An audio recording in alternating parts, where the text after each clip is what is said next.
Every developer knows the moment. The server starts on localhost. The code works, but nobody else can see it, so you fire up ngrok. The URL is random and disappears in 8 hours. You set up an AWS instance. You buy a domain. You configure DNS. You wrestle with Let's Encrypt. 3 hours later, you have a URL.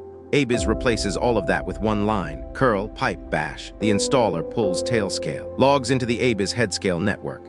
Pins your hostname to your .AIBIZ name. Sets the firewall rule. Done. Visit alice.aibiz.1bz.biz from any browser on the planet. The TLS certificate is real. The route is encrypted end-to-end. The request lands on your laptop's local port. Your code responds. The browser sees it.